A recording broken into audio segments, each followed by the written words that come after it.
Hello दोस्तों, I am Ankit Goyal. जैसा कि हमने लास्ट क्लास में डिस्कस किया था स्टैटिक इनडिटर्मिनेसी, ठीक है। स्टैटिक इनडिटर्मिनेसी हम पढ़ चुके हैं फ्रेम्स के लिए, बीम्स के लिए एंड ट्रेसेस के लिए। अब हम इस क्लास में स्टार्ट करने वाले हैं stability and instability of the structure. Stability and instability of structure.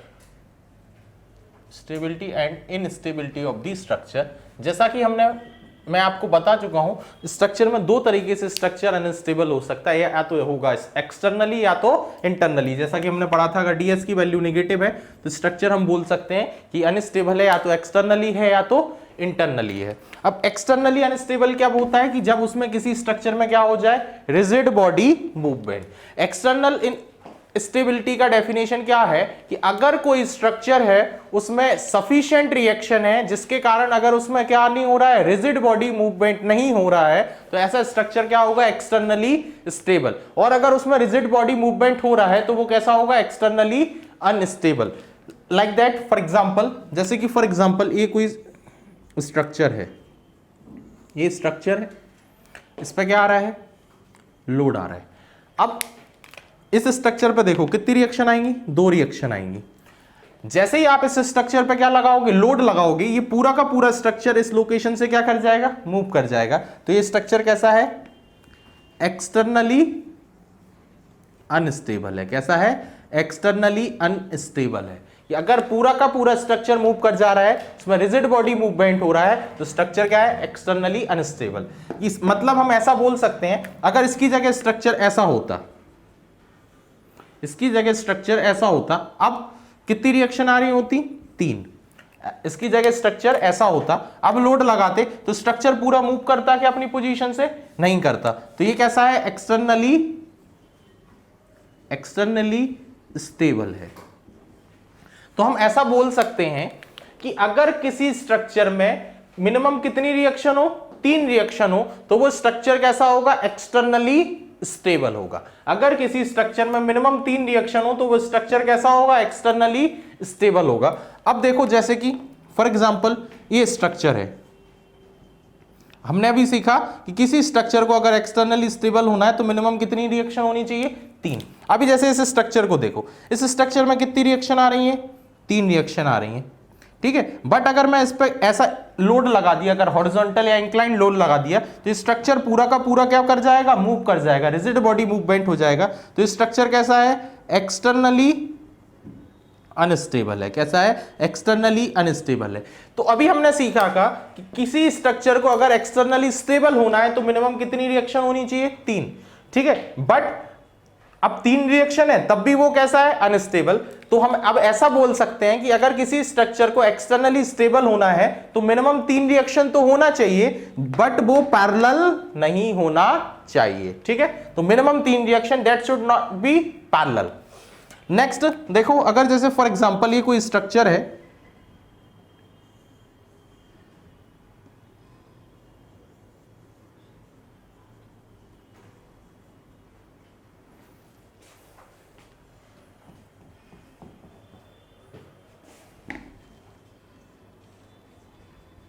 ये कोई स्ट्रक्चर है, इस स्ट्रक्चर पे देखो कितनी रिएक्शन आ रही है, एक, दो और ये तीन। मैं इस स्ट्रक्चर में अगर मैंने ऐसा लोड लगाया तो स्ट्रक्चर मेरे हिसाब से, आप खुद सोचो, इस पॉइंट के हिसाब से ये क्या कर जाएगा, ऐसा रोटेट हो जाएगा। ये क्या है, एक्सटर्नली अनस्टेबल है, पूरा का पूरा मूव हो जाएगा अबाउट दैट हिंज पॉइंट, ठीक है। इसमें भी कितनी रिएक्शन है, तीन, पर जो कि पैरेलल भी नहीं है। तो हम ऐसा बोलें कि किसी स्ट्रक्चर को अगर एक्सटर्नली स्टेबल होना है तो मिनिमम कितनी रिएक्शन होनी चाहिए, मिनिमम कितनी, तीन रिएक्शन, जो कि पैरेलल नहीं होना चाहिए, ना ही कैसी होनी चाहिए, कॉन्करेंट। देखो सारी की सारी रिएक्शन एक सिंगल पॉइंट से पास हो रही है, तो कैसी नहीं होनी चाहिए, कॉन्करेंट। तो for any structure to be externally stable it should have minimum three support reaction that are neither parallel और nor concurrent. In case of plane structure, plane यानी 2D structure. In case of 3D वो साथ ही साथ कैसा नहीं होना चाहिए, coplanar नहीं होना चाहिए। एनी डाउट, किसी को डाउट हो तो पूछ लीजिएगा, ठीक है। तो ये हो गई स्टेबिलिटी, अगर हमें एक्सटर्नल स्टेबिलिटी देखना है तो हम क्या करेंगे, किसी स्ट्रक्चर पे मिनिमम 3 सपोर्ट रिएक्शन जो कि पैरेलल नहीं होनी चाहिए, ना ही कॉन्करेंट होनी चाहिए, और ना ही coplanar in case of 3D में कोप्लेनर भी नहीं होना चाहिए, मतलब सारी की सारी एक ही प्लेन पे नहीं आनी चाहिए। अब बात करते हैं इंटरनल इनस्टेबिलिटी। किसकी बात करते हैं, इंटरनल इनस्टेबिलिटी। अब ये क्या चीज होती है इंटरनल इनस्टेबिलिटी, ये क्या चीज होती है? जैसे सोचो इंटरनली अनस्टेबल ये कब होगा? जैसे कि मैंने आपको ट्रस में बताया था कि अगर जैसे ट्रस है जी, ये ट्रस है, मैंने आपको बताया था ट्रस के हर एक पैनल में एक इंक्लाइंड मेंबर होना कंपलसरी है, बट इस ट्रस में देखें कि इस पैनल में कोई एक भी इंक्लाइंड मेंबर नहीं है। जैसे ही लोड आएगा ये ट्रस कैसा कर जाएगा, ऐसा मूव कर जाएगा, तो इसको बोलेंगे इंटरनली अनस्टेबल। क्या बोलेंगे, इंटरनली अनस्टेबल। इंटरनल स्टेबिलिटी की डेफिनेशन क्या बोला है, ऐसा कि अगर when some part of the structure move with respect to remaining part, कि स्ट्रक्चर का कुछ पार्ट रिमेनिंग पार्ट के कंपैरिजन में अगर क्या कर जाए, मूव कर जाए, तो हम उस स्ट्रक्चर को क्या बोलेंगे, इंटरनली अनस्टेबल। फॉर एग्जांपल जैसे कि ये कोई स्ट्रक्चर है, ये इसमें क्या लग रही है, इंटरनल हिंज लग रही है, ठीक है। इस स्ट्रक्चर पे देखो, आपने अगर इस पर बीम पे लोड लगाया तो ये कैसा क्या हो जाएगा, इस तरीके से डिफॉर्म हो जाएगा। मतलब कि कुछ स्ट्रक्चर मूव कर गया with respect to the remaining structure, तो ऐसे स्ट्रक्चर को हम क्या बोलेंगे, इंटरनली अनस्टेबल। कैसा बोलेंगे, इंटरनली अनस्टेबल, हम बोलेंगे इंटरनली अनस्टेबल, ठीक है। तो हमने क्या सीखा, for any structure to be externally stable it should have minimum 3 support reaction that is neither parallel nor concurrent, ठीक है। और 3D में आ जाएंगे तो वो कोप्लेनर भी चले हो जाएगा साथ ही साथ। इंटरनल में क्या होगा, फॉर इंटरनल स्टेबिलिटी क्या होना चाहिए, इंटरनल स्टेबिलिटी क्या होती है कि अनस्टेबिलिटी क्या होता है, अगर कुछ पार्ट स्ट्रक्चर का मूव कर जाए with respect to the remaining part, तो हम उस स्ट्रक्चर को बोलेंगे ये क्या है, इंटरनली अनस्टेबल है, ठीक है। ये कुछ एग्जांपल, जैसे ट्रस में अगर ये पैनल होना चाहिए, एक इंक्लाइंड पैनल होना ही चाहिए, इंक्लाइंड मेंबर होना ही चाहिए हर एक पैनल में, या जैसे इसमें, ठीक है। एनी डाउट, किसी को अगर डाउट हो तो पूछ लीजिएगा। ये हमारा टॉपिक कंप्लीट हुआ, स्टेबिलिटी एंड इनस्टेबिलिटी। अब हम स्टार्ट करते हैं next topic, degree of kinematic indeterminacy. Degree of kinematic indeterminacy, next topic start करते हैं, डिग्री ऑफ काइनेमेटिक इंडिटरमिनेसी, या इसी को बोलते थे degree of freedom. Degree of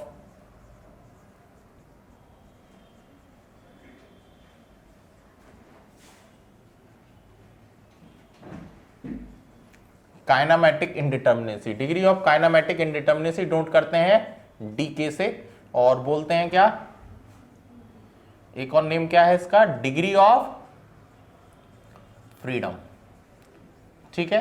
definition क्या था डिग्री ऑफ फ्रीडम का, मैंने आपको पहले बता चुका हूं, एक बार और हम समझ लेते हैं डिग्री ऑफ फ्रीडम का क्या डेफिनेशन था। जैसे कि फॉर एग्जांपल ये हमारी बीम है, जैसे कि फॉर एग्जांपल ये हमारा बीम है, इस बीम में अगर इस जॉइंट पर देखें तो क्या क्या हो सकता है, एक रोटेशन हो सकता है और एक रोटेशन हो सकता है, डिफॉर्मेशन तो होगा नहीं, मूव नहीं कर सकता। इस पर रोटेशन हो सकता है, डिफॉर्मेशन हो सकता है, इस पर रोटेशन हो सकता है, डिफॉर्मेशन हो सकता है, इस पर क्या हो सकता है, रोटेशन हो सकता है, ठीक है। तो हमने बोला था इन the displacement method of analysis, in the displacement method of analysis हम क्या लेते हैं, जॉइंट डिस्प्लेसमेंट्स को अननोन लेते हैं। In the displacement method of analysis we take joint displacements as unknown, joint displacement as unknown, and to solve for them we write equilibrium equation, और उनको solve करने के लिए हम क्या लगाते हैं, इक्विलिब्रियम इक्वेशन लगाते हैं। तो कितनी इक्वेशन लगाते हैं, जितना स्ट्रक्चर का क्या होता है, डिग्री ऑफ फ्रीडम। तो हम ऐसा बोल सकते हैं definition, in the displacement method of analysis we take unknown as joint displacement, these unknown joint displacement are known as degree of freedom. कि जो डिस्प्लेसमेंट मेथड ऑफ एनालिसिस में हम जो अननोन लेते हैं, हम जो डिस्प्लेसमेंट मेथड ऑफ एनालिसिस में हम जो अननोन लेते हैं, उन्हीं अननोन को हम क्या बोलते हैं, degree of freedom. Any doubt, ठीक है, चलिए आगे बढ़ते हैं नेक्स्ट। अब डिग्री ऑफ फ्रीडम को निकालने का, DK degree of kinematic indeterminacy को निकालने का फॉर्मूला होता है, डीके इक्वल टू होता है total possible degree of freedom, total possible degree of freedom at a joint minus support reaction. क्या फॉर्मूला होता है कि किसी जॉइंट पे कितने डिग्री ऑफ फ्रीडम क्या है, पॉसिबल है, total possible degree of freedom at a joint minus support reaction. DK का फॉर्मूला होता है किसी जॉइंट पे कितने डिग्री ऑफ फ्रीडम पॉसिबल है माइनस सपोर्ट रिएक्शन। ठीक है, अब एक टेबल बनाते हैं। ठीक है, टेबल में देखिए हमारे जॉइंट किस तरीके के हो सकते हैं। पहला हो सकता है हमारा रिजिड प्लेन फ्रेम। क्या हो सकता है, रिजिड प्लेन फ्रेम। कैसी हो सकती है, rigid plane frame. Rigid plane frame यानी सीधा सीधा अगर सिंपल लैंग्वेज में तो 2D फ्रेम। कैसा क्या हो सकता है, 2D फ्रेम। इस केस में total possible degree of freedom, कितने पॉसिबल डिग्री ऑफ फ्रीडम हो सकते हैं। एक रिजिड प्लेन फ्रेम को देख लेते हैं, 2D फ्रेम को। देखिए ये हमारा कोई 2D फ्रेम है, ये हमारा कोई 2D फ्रेम है। इस फ्रेम पे क्या लग रहा है, एक हमने लेटरल फोर्स लगाया। क्या लगाया, लेटरल फोर्स लगाया। तो सोचो क्या होगा, इस तरीके से क्या होगा, स्वै होगा। इस तरीके से क्या होगा, स्वै हुआ। एट दैट लोकेशन देखें तो एक क्या आएगा, ये रोटेशन आएगा, एक क्या आएगा, ये हॉरिजॉन्टल डिस्प्लेसमेंट आएगा, और एक कोई वर्टिकल डिस्प्लेसमेंट आएगा। कब, जब क्या हो, ये ए बी कॉलम, ये जो कॉलम हो ये कैसा हो, एक्सटेंसिबल हो। एक्सटेंसिबल मतलब इसकी लेंथ कम या ज्यादा हो सकती हो। ठीक है, क्या होगा, एक कॉलम, ये जैसे एक कॉलम मान लेते हैं ए बी कॉलम, इसको रोटेट किया तो इधर पे एक स्लोप, एक हॉरिजॉन्टल डिस्प्लेसमेंट डेल्टा एक्स और एक डेल्टा बाई। डेल्टा बाई कब होगा, जब क्या होगा, एक्सटेंसिबल होगा। ए से फिक्स है, या अगर बी पॉइंट ऊपर जाए या नीचे जाए तो एक कोई वर्टिकल डिस्प्लेसमेंट आ जाएगा। तो रिजिड फ्रेम के केस में कितने डिग्री ऑफ फ्रीडम पॉसिबल है, एक तो स्लोप आ सकता है, एक हॉरिजॉन्टल डिस्प्लेसमेंट और एक वर्टिकल डिस्प्लेसमेंट। कितने हैं पॉसिबल, 3। ठीक है, नेक्स्ट हम लिखेंगे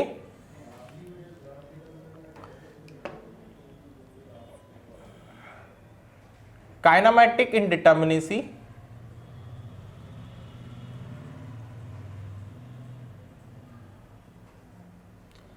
in case of extensible member। क्या होगा फॉर्मूला, डी के इक्वल टू, एक जॉइंट पे ये रहा था total possible degree of freedom at a joint minus support reaction. कितने पॉसिबल है, कितना पॉसिबल है, 3। एक जॉइंट पे कितने, 3 माइनस सपोर्ट रिएक्शन। ठीक है, ऐसे ही डीके का फॉर्मूला किस केस में, when member are inextensible। Member कैसे हो, इनएक्सटेंसिबल हो। तो एक्सटेंसिबल हो तो क्या फॉर्मूला क्या होगा, 3j minus r minus M. साथ ही साथ आपको क्या माइनस कर देना है, सब मेंबर, नंबर ऑफ मेंबर्स को भी माइनस कर देना है। तो ये इस केस का फॉर्मूला हो जाएगा। ऐसे ही हम बात करते हैं रिजिड स्पेस फ्रेम। किसकी बात करते हैं, रिजिड स्पेस फ्रेम में। रिजिड स्पेस फ्रेम में किसी पर्टिकुलर जॉइंट पे कितने हो सकते हैं, स्पेस यानी 3D फ्रेम, स्पेस यानी 3D फ्रेम कितना हो सकता है, एक तो theta x, theta y, theta z, del x, del y और डेल जेड। कितने हो सकते हैं किसी जॉइंट पे, 6 हो सकते हैं। कितने, 6। तो फॉर्मूला क्या हो जाएगा, 6j माइनस आर एक्सटेंसिबल में, और इनएक्सटेंसिबल में formula 6j minus r minus m. Clear है, चलिए नेक्स्ट, तीसरा पिन जॉइंटेड प्लेन फ्रेम। कैसा हो, पिन जॉइंटेड प्लेन फ्रेम। बात करते हैं 2D की, प्लेन यानी 2D, पिन जॉइंटेड यानी ट्रस। आपको याद रखना है, पिन जॉइंटेड यानी ट्रस, पिन जॉइंटेड यानी ट्रस।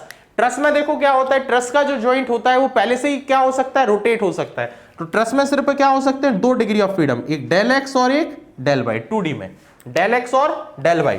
तो डी के कितना होगा 2j माइनस आर, एक जॉइंट पे कितने 2। ऐसे ही इनएक्सटेंसिबल में 2j minus r minus m, 2j minus r minus m.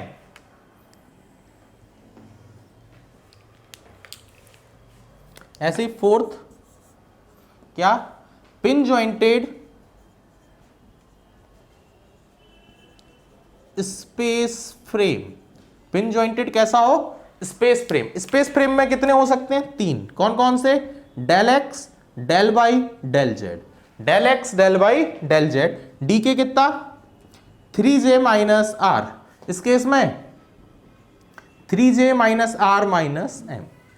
Any doubt, किसी को अगर इसमें डाउट हो तो पूछ लीजिएगा कमेंट्स में, ठीक है। बाकी ये क्या, अगर कैसी फ्रेम है रिजिड प्लेन फ्रेम, तो एक जॉइंट पे कितने 3 हो सकते हैं, तो 3j माइनस आर। इनएक्सटेंसिबल मतलब जब मेंबर एक्सटेंसिबल हो, इसकी लेंथ कम ज्यादा ना हो रही हो, तो 3j minus r minus m, जितने मेंबर होंगे उतने माइनस कर देंगे। इसमें 6j माइनस आर 6 पॉसिबल थे।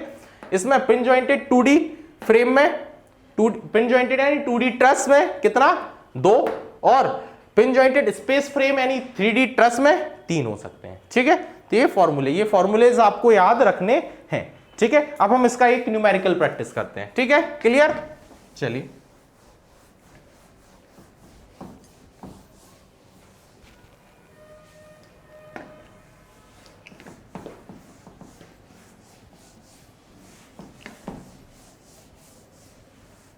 एक न्यूमेरिकल प्रैक्टिस करते हैं। फॉर एग्जाम्पल ये क्वेश्चन ले लेते हैं,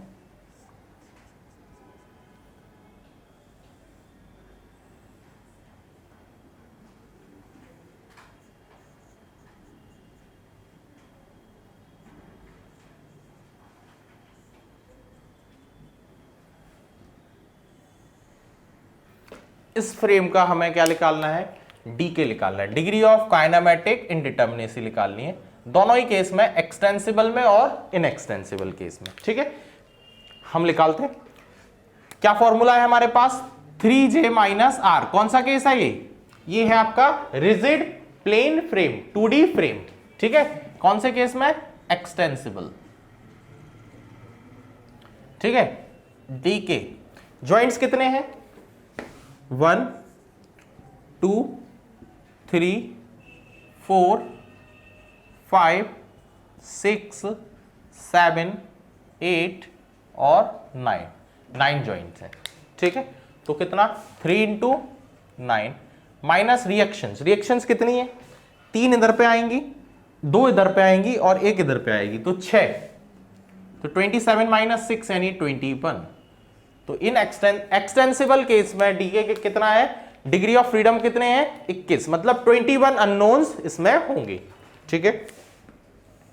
इन एक्सटेंसिबल में 3j minus r minus m, inextensible में माइनस एम और कर देंगे नंबर ऑफ मेंबर्स, तो कितना 21, तो ये आ ही गया था। मेंबर कितने हैं 1 2 3 4 5 6 7 8 9 10, तो इन एक्सटेंसिबल में कितना हो गया 11। एनी डाउट, इस तरीके से आपको ऑब्जेक्टिव क्वेश्चंस को सॉल्व करना है। अब ये अननोन आए, जैसे एक्सटेंसिबल में आया 21, इन एक्सटेंसिबल में आया 11, तो ये है क्या, ये कौन कौन से अननोन्स हैं, तो एक बार हम उन अननोन्स को भी देखते हैं, इनको मैं काउंटिंग करके हम देखते हैं। देखिएगा, जैसे अगर इस फ्रेम को हम क्या करें, इस पर लेटरल फोर्स लगे, क्या लगे, स्वे फोर्स लग रहा हो, तो ये फ्रेम कैसा डिफ्लेक्ट होगा, डिफॉर्म होगा ऐसा,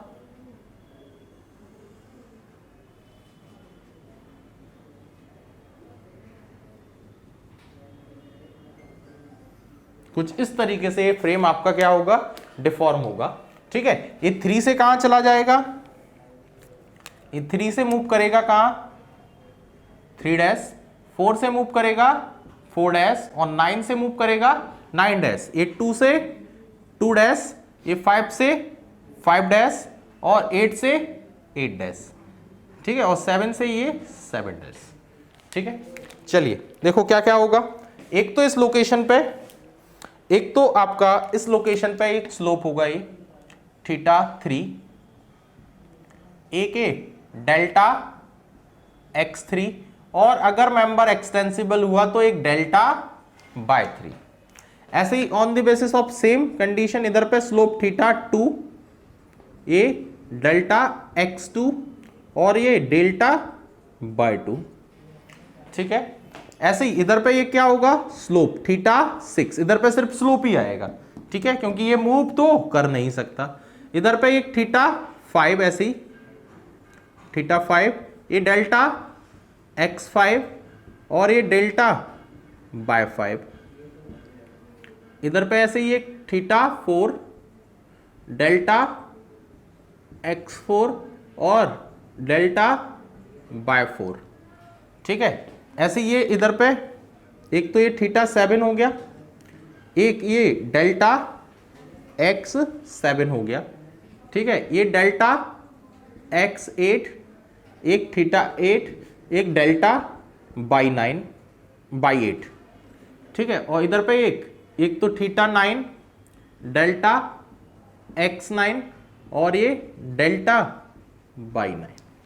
ठीक है, यही हो सकते हैं। इन सबको काउंट करो, कितने हो गए देखो, 1 2 3 4 5 6 7 8 9 10 11 12 13 14 15 16 17 18 19 20 21 21। देखिए ये रहे 21 unknown in case of extensible. In case of extensible unknown कितने हो गए, 21।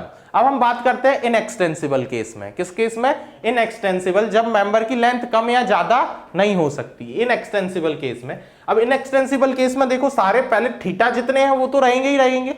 ठीक है, थीटा चेंज नहीं होंगे। रोटेशन कौन कौन से हो रहा है, रोटेशन देखो हमारा, उनको रोटेशन को हम अलग अलग लिख लेते हैं। एक तो रोटेशन है हमारा theta 2, theta 3, theta 4, theta 5, theta 6, theta 7, theta 8 और थीटा 9। एक तो ये हो गया रोटेशन, तो ये सारे हो ही गए। ठीक है, अब सोचो थोड़ा सा, इस कॉलम को देखो, ये कॉलम 1 2 3 ऐसे सोचते हैं, ये पॉइंट 1, ये पॉइंट 1, ये पॉइंट 2 और ये पॉइंट 3, ये पॉइंट 1, ये 2 और ये 3। ये कॉलम 1 से फिक्स है, ये कॉलम 1 से फिक्स है। अगर 2 और 3 ऊपर जाए, अगर 2 पॉइंट थोड़ा सा ऊपर हो जाए या 3 पॉइंट ऊपर हो जाए थोड़ा सा, मतलब 2 पॉइंट अगर ऊपर या नीचे हुआ अपनी पोजीशन से, मतलब कॉलम की मेंबर की लेंथ क्या हो जाएगी, चेंज हो जाएगी। डेल्टा बाय 2 और डेल्टा बाय 3 कब आएंगे, जब 3 मेंबर अपनी पोजीशन से ऊपर या नीचे जाए, या 2 मेंबर अपनी पोजीशन से नीचे या ऊपर जाए। इधर से 1 से फिक्स है, अगर 1 से फिक्स है तो 2 पॉइंट ऊपर और नीचे मूव करेगा, मतलब क्या हो रहा है, लेंथ कम या ज्यादा हो रही होगी, 2 या 3। तो हम इस on the basis of this recommendation हम ऐसा बोल सकते हैं कि डेल्टा बाय 2, डेल्टा बाय 3 ये दोनों क्या होंगे, हमारे 0 होंगे, बिकॉज कॉलम 1 2 3 फिक्स है। अगर 2 पॉइंट ऊपर गया या नीचे गया, मतलब मेंबर की लेंथ कम या ज्यादा हो रही होगी, तो ये दोनों क्या होंगे, 0 होंगे। ये दोनों क्या होंगे, 0। ऐसी on the basis of same recommendation, delta by 4, delta by 5, delta by 9 और डेल्टा बाय 8 ये सारे क्या होंगे, 0। डेल्टा बाय 4, बाय 5, बाय 9 और बाय 8 ये सारे के सारे 0 होंगे। अब सोचिए थोड़ा सा, ये हॉरिजॉन्टल मूव किया, हॉरिजॉन्टल मूव किया तो क्या हुआ, 3 से 3 डैश पहुंचा, 4 से 4 डैश पहुंचा, 9 से 9 डैश पहुंचा। अगर मेंबर कैसे, इनएक्सटेंसिबल, लेंथ कम ज्यादा नहीं हो सकती, तो ऐसा होगा क्या, जितना डिस्टेंस 3 से 4 के बीच में होगा उतना ही क्या होगा, 3 डैश और 4 डैश के बीच में होगा, उतना ही 4 डैश और 9 डैश के बीच में होगा। तो मैं ऐसा बोल सकता हूं, जितना 3 से 4 के बीच का डिस्टेंस था, उतना ही डिस्टेंस कितना होगा, 3 से 4 डैश के बीच में, उतना ही 4 से 4 डैश के बीच में, या और उतना ही 4 से 9 के बीच में था, उतना ही 9 से 9 डैश के बीच में। मतलब जितना ये इधर से इतना मूव करेगा, उतना ही इधर से ये मूव करेगा, उतना ही उधर से ये मूव करेगा। अगर मेंबर कैसे हैं, एक्सटेंसिबल है, तो हम ऐसा बोल सकते हैं कि जो डेल्टा x3 है, डेल्टा x4 है और जो डेल्टा x9 है, ये तीनों की वैल्यू क्या होगी, सेम होगी। तीनों क्या होंगे, एक दूसरे के बराबर होंगे। और ऐसे इसी on the basis of same recommendation delta 2 x2 delta x 5 delta x 8 ये तीनों भी क्या होंगे, बराबर होंगे कोई वैल्यू डेल्टा 1 वैल्यू के बराबर, ठीक है। और एक हमारे पास है डेल्टा x 7, ये तो होगा ही होगा, ये 0 भी नहीं होगा। तो कितने हो गए हमारे पास, 1 2 3 4 5 6 7 8 9 10 और 11। इनएक्सटेंसिबल में क्या हो गए, 11, ठीक है। किसी को इसमें डाउट हो तो पूछ लीजिएगा, ठीक है। ये आपका कंप्लीट हुआ डिग्री ऑफ काइनेमेटिक इंडिटर्मिनेसी। इसमें हमने एक सिंगल आपको एक न्यूमेरिकल किया है, ठीक है। अब हम इसके आगे बढ़ते हैं थोड़ा सा, क्लियर। किसी को इसमें डाउट हो तो पूछ लेना।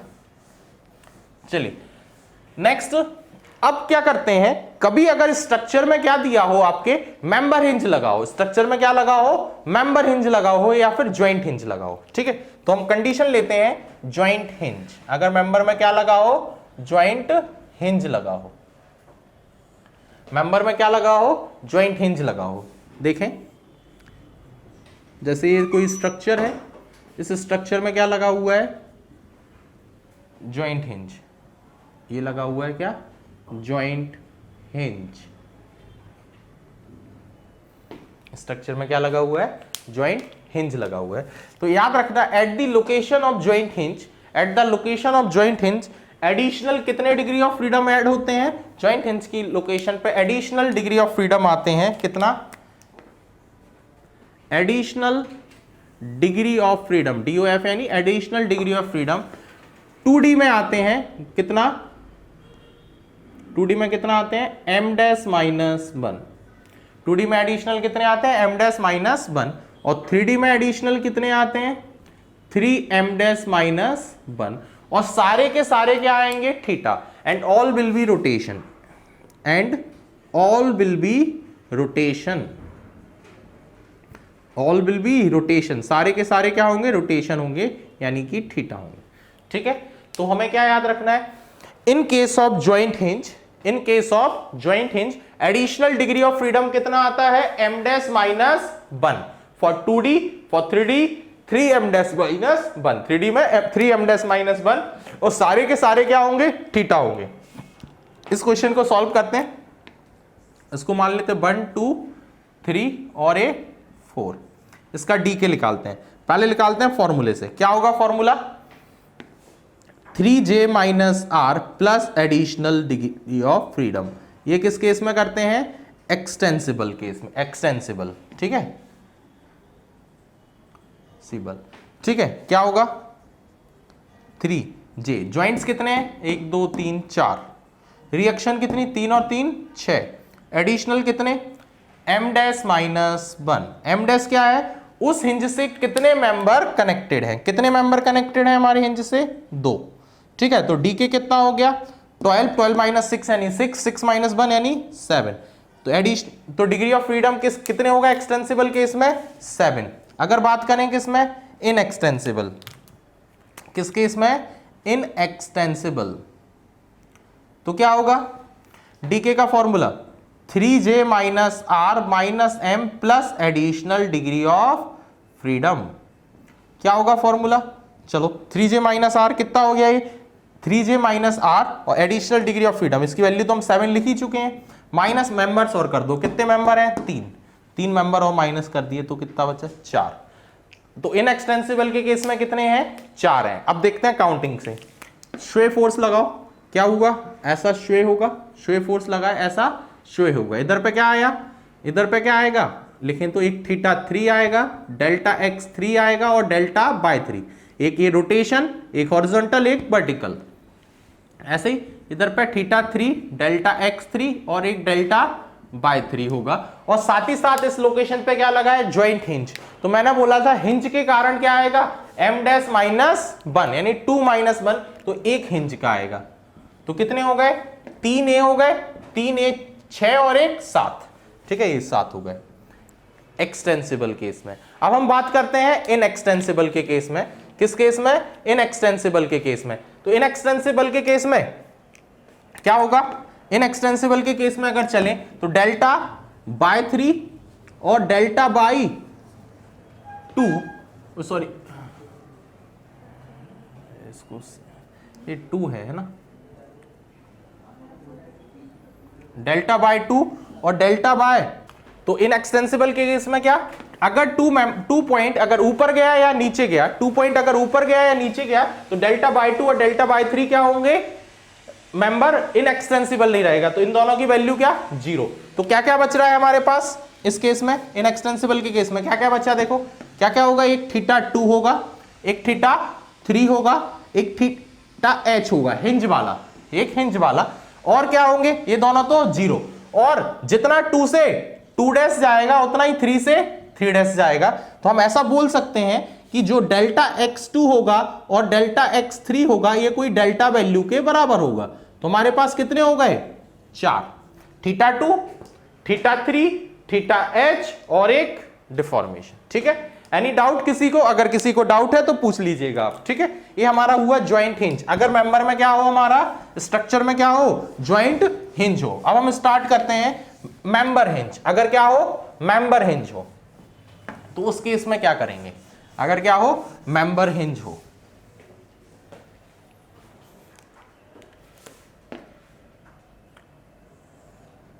फॉर एग्जांपल ये कोई स्ट्रक्चर है,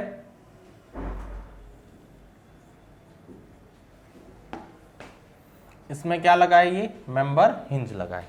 ये कोई स्ट्रक्चर है जिसमें हमारा क्या लगा है, मेंबर हिंज लगा है। ठीक है, ए बी सी और ए डी मेंबर हिंज लगा है। ठीक है, ए बी सी डी। तो याद रखना है at the location of member hinge, अगर क्या लगा है, मेंबर हिंज लगा है, at the location of member hinge, जैसे अगर इसमें लोड आए तो ये डिफॉर्म कुछ इस तरीके से होगा। तो at the location of member hinge कितने डिग्री ऑफ फ्रीडम आते हैं, 2 तो रोटेशन होंगे, एक थीटा 1 और एक थीटा 2 दोनों साइड से, एक वर्टिकल डिफॉर्मेशन होगा डेल बाई, और एक क्या होगा, हॉरिजॉन्टल डिफॉर्मेशन होगा। हॉरिजॉन्टल यानी अगर मेंबर की लेंथ चेंज हो रही हो, एक तो नीचे जाएगी और ये इधर से इधर मूव करेगी अगर मेंबर की लेंथ बढ़ रही होगी इसकी वाले की। ठीक है, तो याद क्या रखना है, एडिशनल डिग्री ऑफ फ्रीडम किस केस में, मेंबर हिंज के केस में 2D में एडिशनल डिग्री ऑफ फ्रीडम कितने आते हैं, 4 आते हैं। कौन कौन से आते हैं, एक तो थीटा 1, थीटा 2, डेल्टा x और डेल्टा y।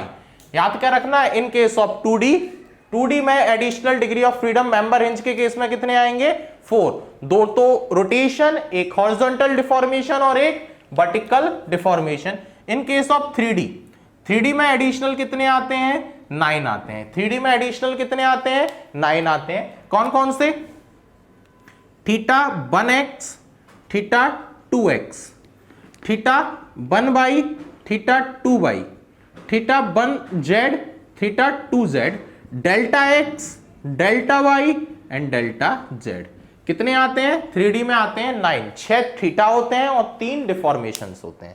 ठीक है, तो आपको याद क्या रखना है, इन केस, किस केस में, इन case of member hinge additional degree of freedom कितने आते हैं, 4 आते हैं 2D में, और 3D में 9 आते हैं। ठीक है, इसका हम डी के निकालते हैं, formula 3j minus r plus additional degree of freedom. ये हम कर रहे हैं किस केस में, एक्सटेंसिबल के केस में। क्या होगा, तो 3 ज्वाइंट्स कितने हैं, याद रखना है आपको हमेशा कि हम ज्वाइंट हमेशा कंसीडर करेंगे इनको, मेंबर हिंज को ज्वाइंट की तरह कंसीडर नहीं किया जाता है। Member hinge will not be considered as a joint, ये चीज याद रखनी है। तो ज्वाइंट कितने हो गए, 4 ज्वाइंट हो गए। रिएक्शन कितनी, 3 और 3 6। एडिशनल कितने आएंगे इसकी लोकेशन पे, 4। कितने आएंगे, 4। तो कितना बचा, 12। 12 में से 4, 12 में से 6 गए तो 6 और 4 8 10। क्लियर है, तो याद क्या रखना है, member hinge will not be considered as a joint. क्यों, क्योंकि मेंबर हिंज के हम रोटेशंस को या डिस्प्लेसमेंट्स को या डिग्री ऑफ फ्रीडम को हम अलग से कंसीडर कर रहे हैं, इसलिए हम उसको ज्वाइंट में कंसीडर नहीं करेंगे। नहीं तो अदरवाइज क्या होगा, ट्वाइस वो कंसीडर हो जाएगा, 2 बार कंसीडर हो जाएगा। ठीक है, नेक्स्ट हम बात करते हैं इनएक्सटेंसिबल केस में। इनएक्सटेंसिबल में क्या होगा, D K 3j minus r plus additional degree of freedom minus m, यही होगा। इनएक्सटेंसिबल में तो कितना हो गया था 10। मेंबर कितने हैं, हिंज को ज्वाइंट की तरह कंसीडर नहीं करेंगे बट मेंबर को करेंगे। कितना, 1 2 3 और 1 4, तो कितना हो गया 6। और इनएक्सटेंसिबल में कितने हो जाएंगे, 6 हो जाएंगे। ठीक है, कौन कौन से काउंटिंग से देखें तो इसको हम बोलेंगे नाम θ2 डेल्टा x2 डेल्टा बाय 2, इसको नाम बोलेंगे θ3 डेल्टा x3 डेल्टा बाय 3। इस हिंज का नाम दे देते हैं h हिंज है, तो θh1 ये हिंज वाला, θh2 ये हिंज वाला, delta xh delta by h। कितने हो गए, 3 और 4 7 और 3 10, देखो ये हो गए एक्सटेंसिबल केस में 10। अब बात करते हैं इनएक्सटेंसिबल में। इनएक्सटेंसिबल में अगर B2 पॉइंट ऊपर या नीचे चला गया मतलब डिफॉर्मेशन हो जाएगा, 3 भी अगर ऊपर या नीचे चला गया यानी डिफॉर्मेशन हो जाएगा। मतलब हम ऐसा बोल सकते हैं कि डेल्टा बाय 2 और डेल्टा बाय 3 ये दोनों के दोनों क्या होंगे, 0 होंगे। बट सोचो अगर h हिंज पॉइंट अगर ऊपर या नीचे जाए तो लेंथ कम या ज्यादा होगी क्या, नहीं, ऐसा कोई जरूरी नहीं है क्योंकि इसको नीचे से कोई सपोर्ट नहीं कर रहा, तो ये पॉइंट नीचे भी मूव कर सकता है, ऊपर भी मूव कर सकता है। ठीक है, ऐसे ही इसी पॉइंट ऑफ व्यू से देखें तो डेल्टा x2 डेल्टा xh और डेल्टा x3 ये तीनों भी क्या होंगे, एक दूसरे के बराबर होंगे। तो क्या क्या बचा हमारे पास, एक बचा हमारे पास θ2, एक इधर पे θ3, एक θh1, एक θh2, एक क्या बचा डेल्टा बाई h और एक हमारे पास ये डेल्टा। कितने हो गए, 6। क्लियर है, किसी को इसमें अगर डाउट हो तो आप हमसे पूछ सकते हैं। ठीक है, इसके बाद आपको ईएस के प्रीवियस ईयर क्वेश्चंस को प्रैक्टिस करना है। ठीक है, एक क्वेश्चन और करा देता हूं।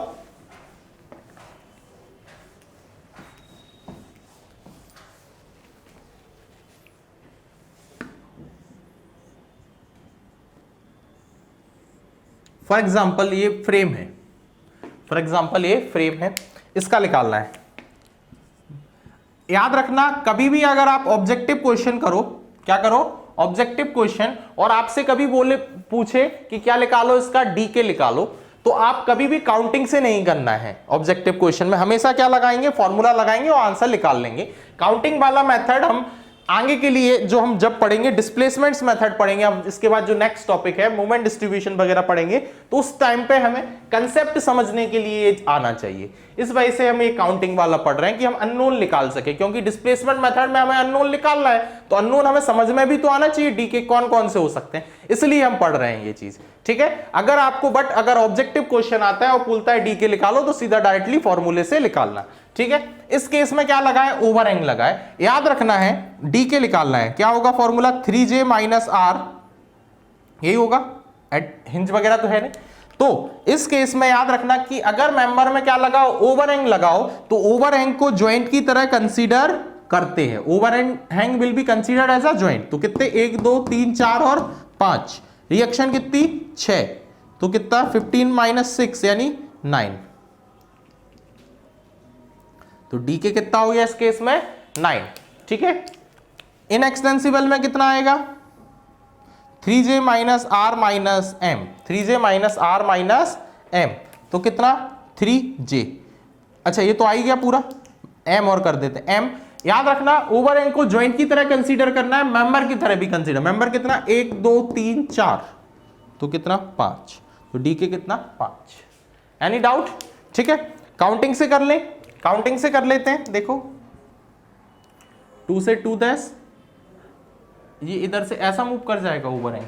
ठीक है, तो इधर पे कितना, ये θ2 delta x2 delta by 2, θ3 delta x3 delta by 3। ठीक है, θ5 डेल्टा बाय 5 और डेल्टा x5। ठीक है, यही होंगे। कितने हो गए देखो, 1 2 3 4 5 6 7 8 9, डीके 9। अब बात करते हैं इनएक्सटेंसिबल। इनएक्सटेंसिबल मतलब डेल्टा बाय 2 बाय 3, ये दोनों क्या 0। अगर ऊपर या नीचे चले गए मतलब लेंथ कम या ज्यादा हो गई होगी। ठीक है, तो क्या क्या बच रहे हैं हमारे पास, एक बचा देखो θ2, एक θ3 और एक θ5। ठीक, ये तो थीटा, एक delta x2, delta x3, delta x5, delta x2, delta x3 और डेल्टा x5, ये तीनों के तीनों क्या होंगे, एक दूसरे के बराबर होंगे, तीनों हॉरिजॉन्टल वाले। और एक हमारे पास बच रहा है डेल्टा बाई 5, ये 0 नहीं होगा। तो कितने हो गए, 1 2 3 4 और ये 5, आगे 5। ठीक है, एनी डाउट? तो याद क्या रखना है, अगर ओवरहैंग होगा तो उसको कंसीडर करना एज अ मेंबर, और हिंज को कंसीडर, जॉइंट को कंसीडर नहीं करना एज अ मेंबर। ठीक है, अब मैं आपको कुछ क्वेश्चंस दे देता हूं, ये आपको घर से करना है, कोई अगर नहीं आए किसी को तो पूछ लीजिएगा। ठीक है, ये क्वेश्चंस आपको खुद से करने हैं। इनका डीके निकालना है।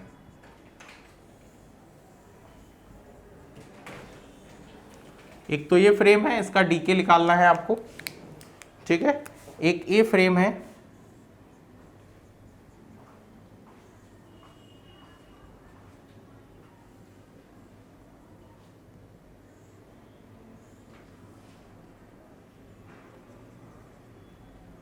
एक ए फ्रेम है। ठीक है, इन दो स्ट्रक्चर्स का आपको डीके कैलकुलेट करना है। ठीक है, अगर नहीं आए तो आप लोग पूछ लीजिएगा। ठीक है, इसके आगे ये आपका टॉपिक कंप्लीट हुआ, जिसमें हमने अभी सीख लिया है डिटर्मिनेसी निकालना, इनडिटर्मिनेसी निकालना, स्टैटिक और काइनेमेटिक। अब हम जो नेक्स्ट लेक्चर होगा उसमें हम स्टार्ट करेंगे displacement method of analysis. Displacement method of analysis में मैं आपको पहले कंसेप्ट समझाऊंगा। ठीक है, एमडीएम एसटीएम मेथड्स के, और ऑन द बेसिस ऑफ हम कुछ क्वेश्चंस प्रैक्टिस करेंगे। हम जो प्रैक्टिस करेंगे वो उस बेसिस पे होगा कि ईएस और गेट के क्वेश्चंस हम सॉल्व कर सकें। ठीक है, ऑल द बेस्ट।